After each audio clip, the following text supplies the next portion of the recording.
It started on a quiet Friday evening, high in the Blue Ridge Mountains of North Carolina. The air was thin, crisp, and touched with the scent of pine. For Devin Randall, it wasn't just another weekend getaway. It was a journey back to his roots. The winding road ahead of him curved through miles of forest, each turn stirring up memories of summers long gone. The sun dipped low, gold light flashing across the hood of his old Ford F-150, dust swirling behind him like ghosts chasing the tailgate. Devin was 44 now, a mechanical designer in Charlotte who spent most of his weeks surrounded by screens and deadlines. But this trip was personal. He wasn't just visiting the cabin. He was reclaiming it. His grandfather had built that cabin with his bare hands in 1954, and his father had maintained it until the day he passed. For Devin, it was more than wood and stone. It was legacy, it was memory, it was home. As the pavement gave way to gravel, Devin heard his father's voice echo from memory. When you hear the stones under your tires, son, you know you're almost home. The sound hit him harder than expected. His father had been gone for 10 years, but this land still carried his voice. When he finally pulled into the clearing, he killed the engine and let silence take over. The mountain stood still. The only sound was the creak of cooling metal and the whisper wind through trees. The cabin looked just like he remembered. Aged logs darkened by time, a tin roof streaked with rust, and the old stone fire pit his father had built from river rock decades ago. Devin smiled. It wasn't fancy, but it was real. It was his. He unpacked, cooler, sleeping bag, toolbox, a box of old photo albums he'd taken from his mother's attic, and set everything inside. The cabin door creaked open easily, as if it had been waiting for him. Dust motes danced in the light, cutting through the windows. The smell of pine, ash, and faint tobacco clung to the air. It was the scent of his childhood. Outside, Devin built a small fire as the sun fell behind the ridge. The flames crackled and popped, painting warm light across his face. He flipped open one of the albums and smiled at the old photographs. His grandfather standing tall, a hammer in hand. His father as a boy sitting on the porch rail. And himself as a kid with a fishing pole and muddy knees. Every image whispered the same truth. This land is ours. But peace doesn't last forever. Not when someone believes your history is theirs to rewrite. The sound of tires crunching over gravel broke the calm. Devin looked up, frowning. It was rare to see anyone this far out. Through the trees, a silver SUV rolled into the clearing. Out stepped a woman in a pressed white blouse and slacks, her hair wound tight in a bun, her lips pursed like she'd been born giving orders. She held a leather notebook, like a badge of authority.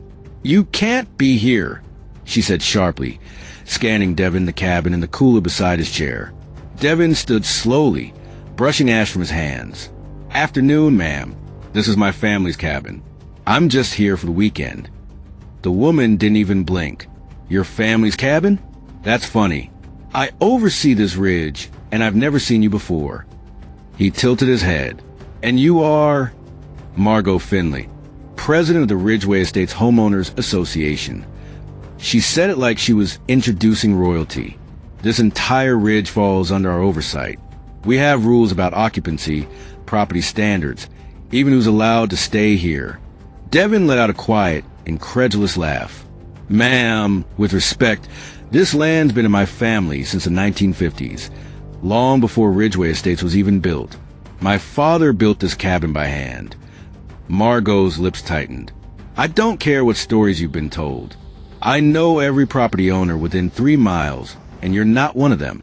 You need to pack up and leave before I take further action." Devin's patience thinned. "I don't think you understand. I have the deed. I have tax records. I have photographs of 3 generations right here. You don't have authority here." Her eyes flicked toward his truck. "Rules are rules. This community doesn't allow unapproved structures. That," she pointed at the cabin, "isn't compliant. This cabin isn't part of your community." Devin said firmly, "You can't enforce HOA rules on land you don't own." Margot stepped closer, lowering her voice. "Listen, I don't know who you are or why you're really here, but people like you don't own property up here. Leave before I make a call you'll regret." The words cut deep, not just for what she said, but for what she meant. Devin took a breath, steady but cold. You can make whatever call you want. I'm not going anywhere. Margot's face flushed red. Fine. Don't say I didn't warn you. She spun around, got in her SUV, and began dialing. 15 minutes later, the sound of sirens echoed through the trees. 2 sheriff's vehicles pulled into the clearing, red and blue lights flashing against the timber. Margot jumped from her SUV, waving her arms like she discovered a criminal. Officers. That's him. He broke in. That structure isn't approved. It's a violation of Ridgeway's building code. The older deputy, Sergeant Lowell, held up a hand. Ma'am, calm down. We'll sort this out. Then to Devin. Sir, can you tell me what's going on? Devin handed him a folder. My name's Devin Randall. This cabin was built by my family in the 1950s. Here's the deed, tax receipts, and photos. Everything's in order. Lowell flipped through the papers, his brow furrowing. The younger deputy, Officer Kincaid, glanced over his shoulder. This all looks legitimate, Kincaid said quietly. Margot's voice cracked. Don't believe him. Anyone can forge documents. I own this ridge. Devin's jaw tightened. You own your HOA development, not my cabin. Not my land. Sergeant Lowell sighed. Ma'am, the deed's notarized and matches county records. Mr. Randall has every right to be here. Margot's face contorted. You don't understand. He doesn't belong here. Look at him. Look at that truck. This is a private community. Devin clenched his fist but kept calm. My truck works just fine, ma'am. And whether you like it or not, I do belong here.